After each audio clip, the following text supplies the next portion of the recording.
तुमादिदेवः पुरुषः पुराणः तुमस्य विश्वस्य परम निधानम वेत्तासि वेद्यं च परम च धाम त्वया ततं विश्वमनंत रूप।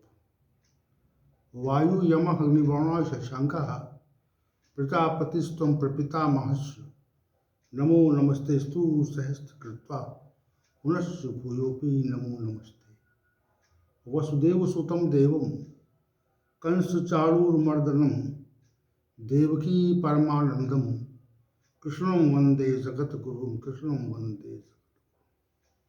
कृष्णाय वासुदेवाय हरे परमात्मने प्रणतक्लेश नाशाय गोविंदाय नमो नमः गोविंदाय नमो नमः।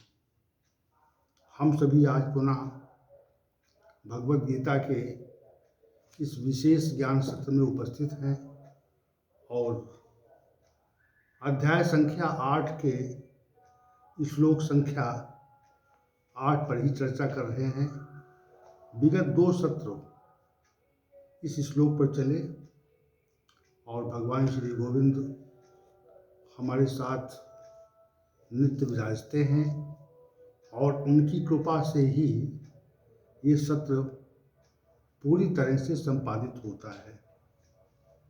तो श्लोक संख्या 8 में श्री भगवान ने कहा, अभ्यास योग युक्तेन चेतसा नान्यगामिना परमं पुरुषम दिव्यम याति पार्थानुचिंतयन्।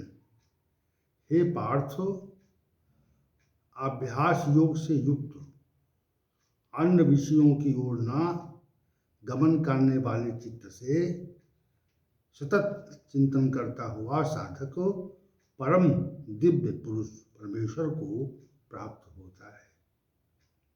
इस श्लोक संख्या 8 का जो पूर्वार्ध भाग था, अभ्यास योग युक्तेन चेतसा नान्यगामिना पर हमने चर्चा पूर्ण की थी और आज की जो चर्चा है वह श्लोक संख्या 8 के उत्तरार्ध भाग पर है।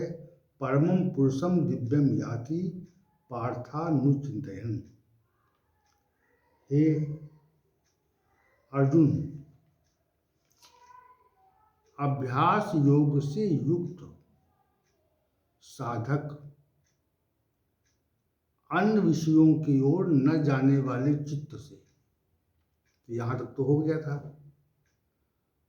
तो जब हम संसार के विषयों से अपने ध्यान को हटाकर ऐसी अवस्था प्राप्त कर लेते हैं कि हमारा जो चित्त है वह अन्य विषयों की ओर जाता नहीं है, ऐसी अवस्था प्राप्त हो जाएगा। चित्त के चिंतन में संसार के विषय शून्य हो जाए, ये इस अवस्था की बात हो रही है। यहाँ पे संसार के जो विषय हैं वह हमारे चित्त के चिंतन से बाहर हो जाए, ये वो अवस्था है अनुचिंतन। तो इसका परिणाम क्या होता है? इसका जो परिणाम पहला तो ये है, अनुचिंतयन् परमं दिव्यम पुरुषम याति। अगर चित्त संसार के विषयों में नहीं जाएगा तो कहाँ जाएगा? जो अनुचिंतन पद है वह सतत चिंतन की ओर संकेत करता है। देखिए अवस्थाएं, ये क्रमिक बात है। पहली बात जो रखी थी श्री भगवान ने वो अभ्यास योग की रखी थी कि अभ्यास के द्वारा, अभ्यास योग से युक्त होकर के जब चित्त परमात्मा के चिंतन में पूरी तरह से समाहित हो जाता है तो अनुचिंतयन, तो फिर निरंतर परमात्मिक चिंतन ही होता है। तो अनुचिंतन पर पहले हम बात रखेंगे। और फिर परमम दिव्यम पुरुषम, इसमें परमम दिव्यम पुरुषम पे बात रखेंगे, फिर याति पे बात रखेंगे। क्रमिक बात है। यह है पूरी तरह से प्रयोगात्मक स्थिति है। जब कोई भी साधक परमात्मिक चिंतन में इतना डूब जाता है कि उसके चित्त से संसार का चिंतन का अभाव हो जाता है, संसार के चिंतन का अभाव हो जाता है। तो संसार के चिंतन का जब अभाव हो गया तो चित्त पूरी तरह से परमात्मिक चिंतन में डूबता है। ये बात हम समझाने के लिए सहज भाव देंगे, क्योंकि संसार के भाव से, संसार की घटनाओं से, संसार की क्रियाओं से मनुष्य शीघ्रातिशीघ्र किसी तथ्य को समझता है, जल्दी समझता है। क्योंकि संसार से उसका व्यवहार हो रहा है, संसार से उसका व्यवहार होता है, इसलिए संसार के विषय को या संसार की घटना को हम किसी विषय पर रखते हैं तो वो शीघ्रता से समझ में आती है। तो यहाँ पर जैसे कोई भी मनुष्य है, किसी भी विषय पर उसको रुचि हो जाए, अगर जैसे बहुत से लोगों को देखा होगा आपने कि अध्ययन में रुचि होती है तो वो अधिकांश समय अध्ययन ही करते हैं। वैसे संसार में असंख्य विषय हैं और जिस किसी विषय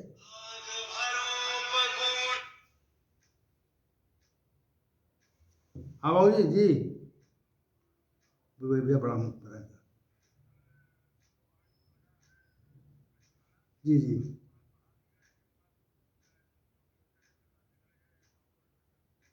भाई कल आ जाए, परसों आप बताइए, आप बताइए कल सुबह आ गए, कल आते, ठीक ठीक भाई, कल आते ठीक जी।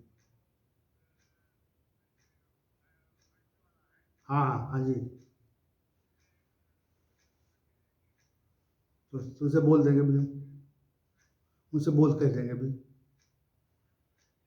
ठीक ठीक भाई, कल बात करते हैं। तो कल उनकी फाइल ले आना भाई, हम बात करते हैं, बताते हैं आपको। ठीक ठीक ठीक भाई, ठीक भाई, हम बात करते हैं, बताते हैं।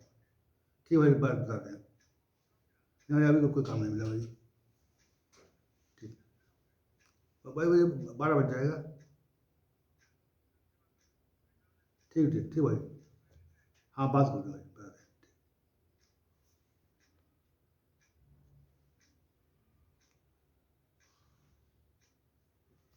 तो हमने अनुचिंतन के विषय को समझाने का प्रयास कर रहे हैं। अनुचिंतन का अभिप्राय ये होता है कि जब हमारा जो चित्त है वह किसी विषय पर, किसी सांसारिक विषय पर फंसता है, जब कि संसार के विषयों की जो असंख्यता है, असंख्य है ना, तो चाहे शब्द में फंस जाए हम, चाहे रूप में फंस जाए हम, और चाहे स्पर्श में फंस जाए, चाहे रस में फंस जाए, चाहे गंध में फंस जाए, और चाहे सांसारिक वस्तुओं की प्राप्ति में फंस जाए, ठीक है। तो सांसारिक वस्तुओं की प्राप्ति में फंस जाने पर भी हम जिस किसी विषय में फंसते हैं उसी का हम पुनः पुनः चिंतन किया करते हैं।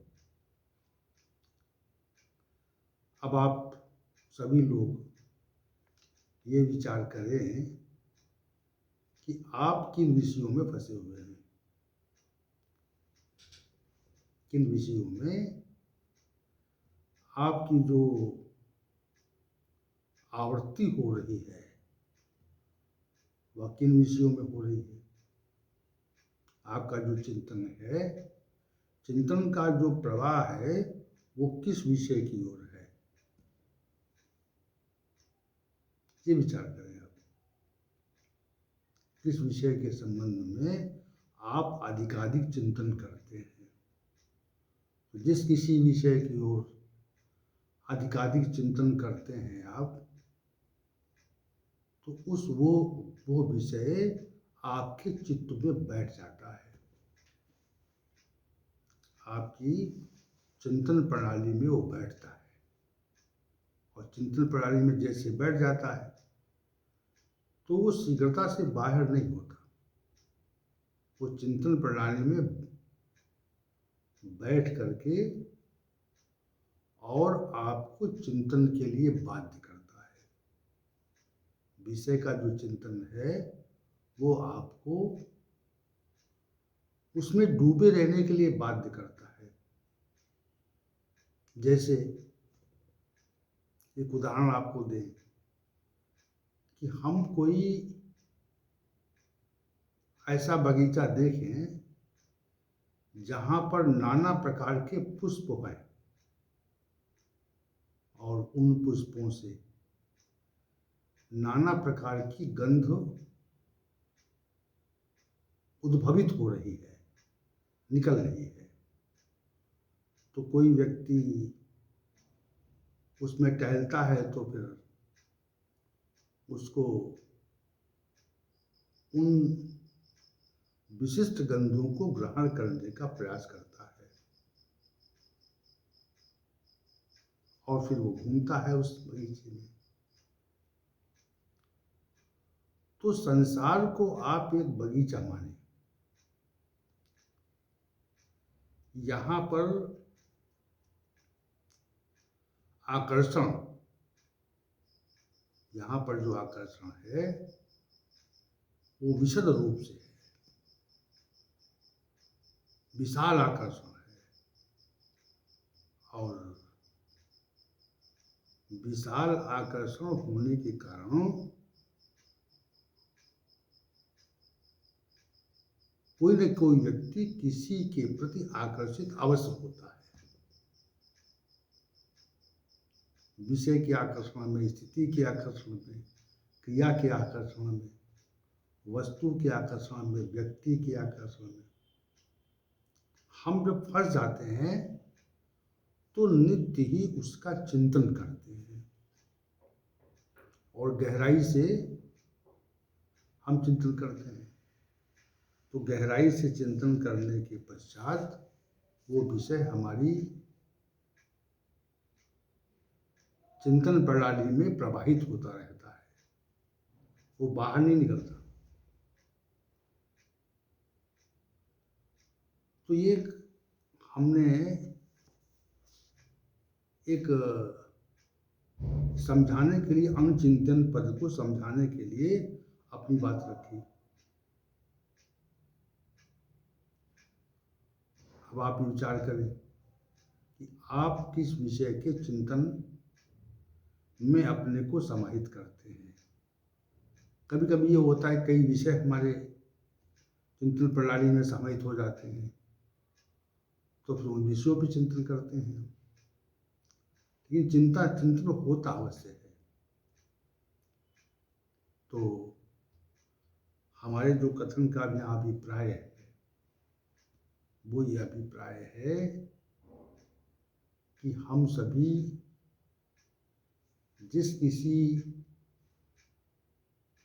वस्तु का, व्यक्ति का, क्रिया का चिंतन करते हैं तो हम उसमें डूबते हैं। क्योंकि वहाँ पर हमको सुखद अनुभूति होती है। लेकिन एक उदाहरण दिया समझाने के लिए, लेकिन यहाँ पर जो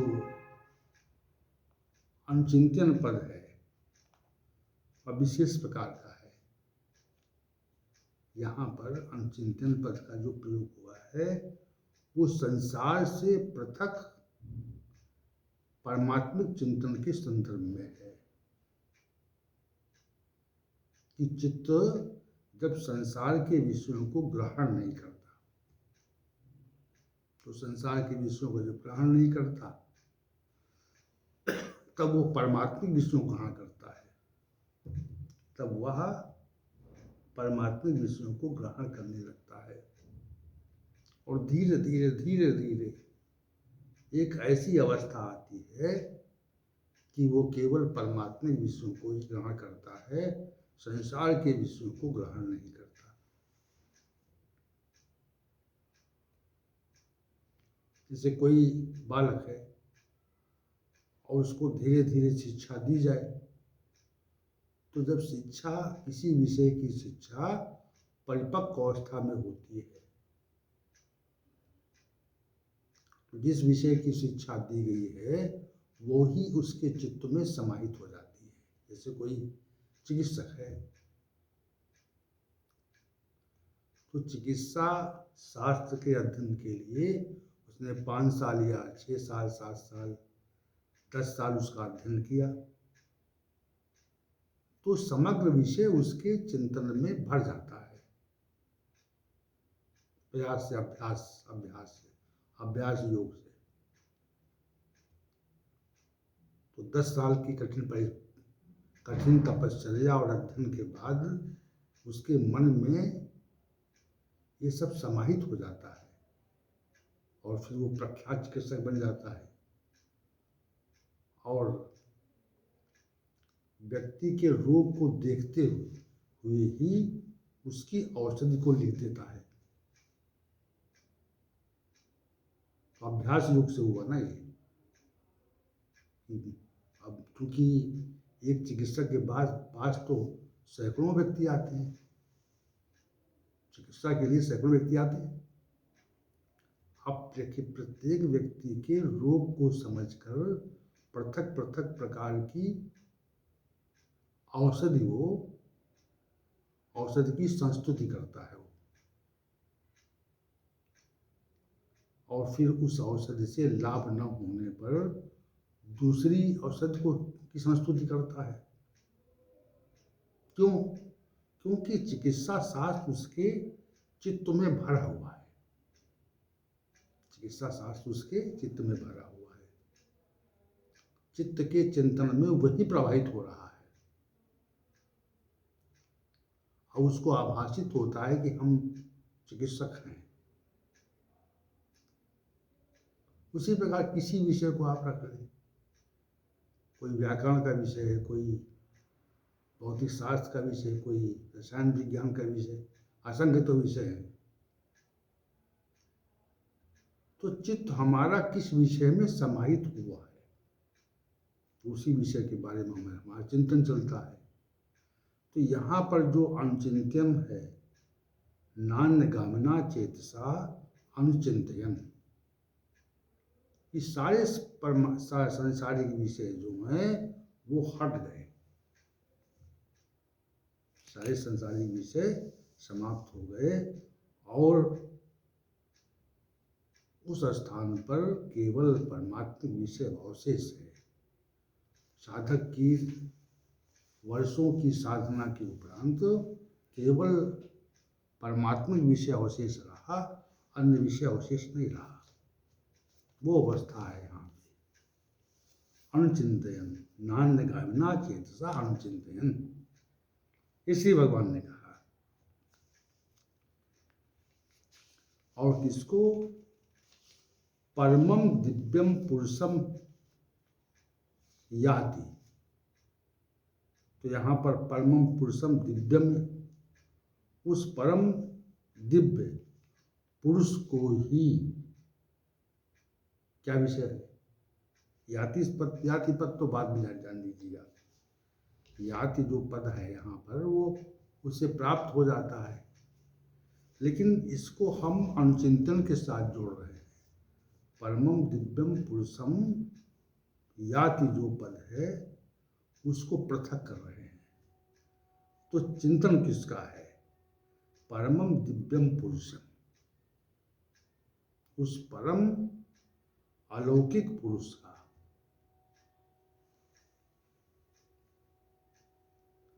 वो पुरुष लौकिक नहीं है। और फिर उसके पहले परम पद का प्रयोग किया है। अगर दिव्यम पुरुषम कह देते तो उसमें देवता गण ऋषि गण भी आ जाते, ब्रह्मा आ जाते, भगवान ब्रह्मा आ जाते, और भी जितने भी देवगण इस व्यवस्था को संभालते हैं वो सब आ जाते। ब्रह्मांड की व्यवस्था को संभालने के लिए असंख्य देवगण हैं। अब असंख्य देवगण जब हैं तो असंख्य देवगण मिलकर के उस व्यवस्था को संभालते हैं।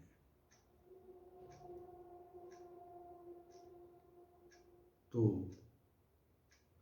उसमें दिव्यम पुरुषम वो भी लोग हैं, दिव्य अलौकिक हैं, क्योंकि उनका संबंध जो है इस संसार से नहीं। दिव्यम का अभिप्राय होता है अलौकिक। दिव्यम का जो हम समानार्थी पद पूछते हैं तो अलौकिक से होता है। और अलौकिक को जब हम परिभाषित करते हैं तो जो लौकिक नहीं है, इस संसार का जो नहीं है, वह अलौकिक है। अलौकिक लोक संसार का नहीं है। तो संसार का जो नहीं है वह अलौकिक है। तो श्री भगवान ने यहाँ पर ये कहा परमम दिव्यम।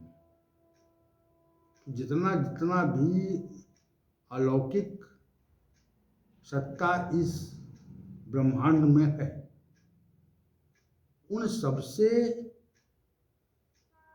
विशिष्ट सत्ता, उनकी नियंत्रणकारी सत्ता, उसको परम पद दिया यहाँ पे। परमम ब्रह्म, परमम धाम। तो संकेत जो है, इसका जो संकेत है वह वास्तविक रूप से परमात्मा की ओर जाता है, क्योंकि अलौकिक लोक सत्ता तो बहुत है इस जगत में। अलौकिक सत्ता बहुत है जो संसार की नहीं है। संसार में उनकी प्रतीति नहीं होती। अब सूर्य की प्रतीति संसार में है लेकिन निकटता नहीं है। चंद्रमा की प्रतीति होती लेकिन वो कुछ समय के लिए होती। ऐसे बहुत से देवगण हैं, असंख्य देवगण हैं जो आपको संसार में प्रतीत नहीं हो सकते। तो वो भी दिव्य पुरुष हैं। कहते हैं वो दिव्य पुरुष है, अलौकिक है वो। लेकिन यहाँ पर श्री भगवान ने परमम दिव्यम पुरुषम कह करके परमात्मिक सत्ता की ओर संकेत किया। वो सत्ता जो इस ब्रह्मांड का को उद्भवित करती है, स्थित रखती है उसकी, और उसको समाप्त करने में भी सक्षम है। ऐसी सत्ता की ओर परमम दिव्यम पुरुषम की ओर संकेत है। और फिर उस सत्ता को ही का ही चिंतन करना है, ये बात है। उस सत्ता का ही चिंतन करना है, कुछ नहीं करना है। तो अब परम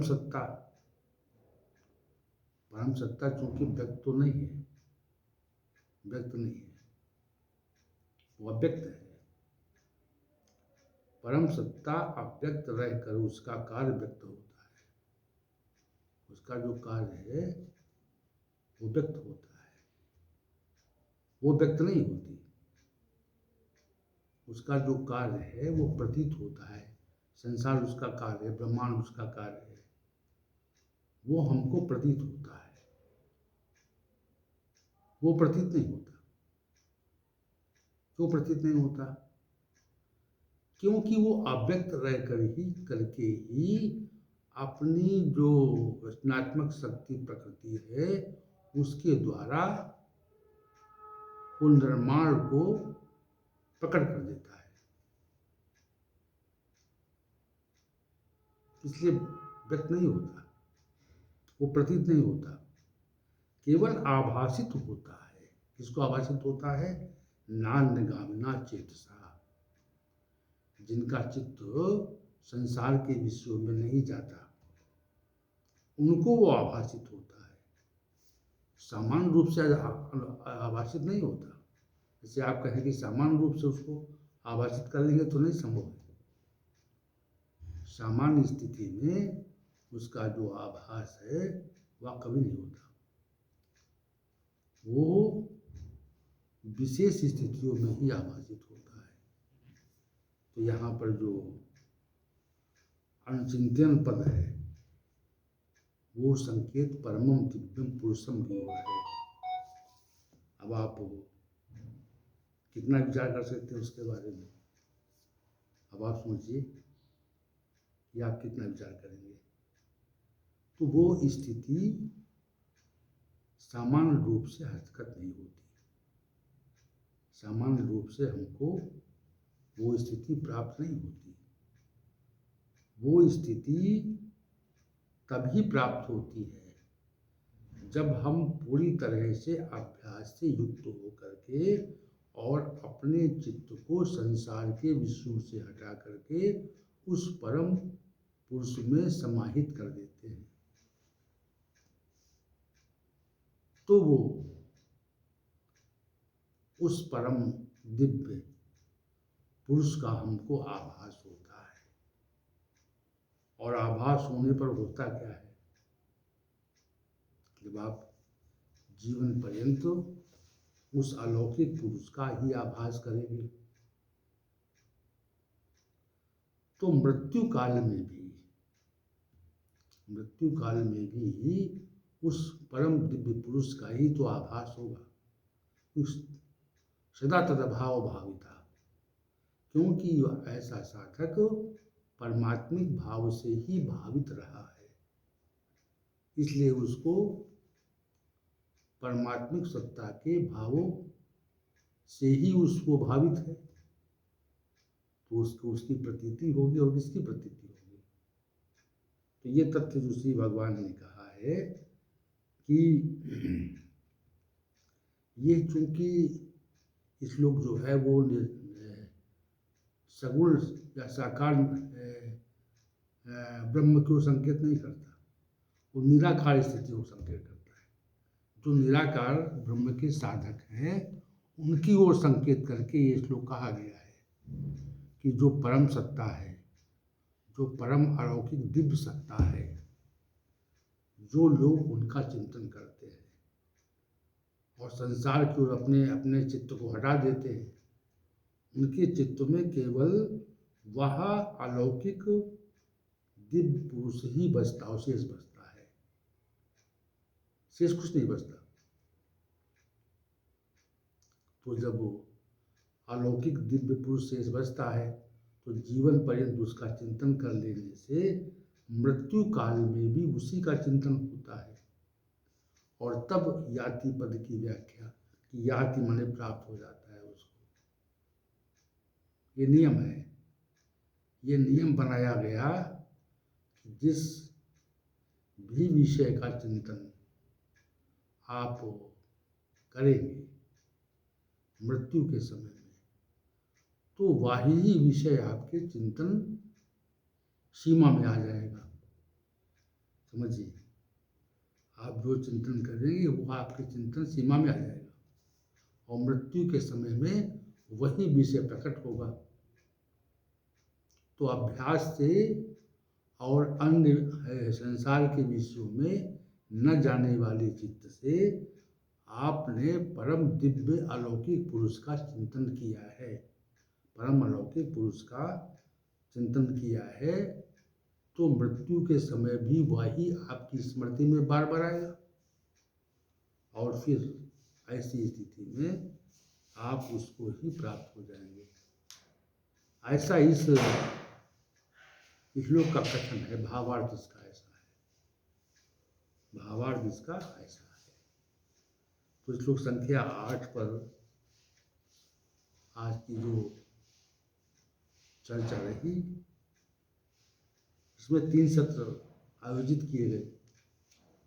एक सत्र में हमने अभ्यास योग युक्तेन पर चर्चा की थी, दूसरे पर चेतसा नान्यगामिना पर चर्चा की थी, और तीसरे में इसका जो उत्तरार्ध भाग था, परमम पुरुषम दिव्यम याति पार्थानुचिंतन, अर्थात निरंतर चिंतन करता हुआ परम अलौकिक पुरुष को ही वो व्यक्ति प्राप्त हो जाता है। इस विषय पर चर्चा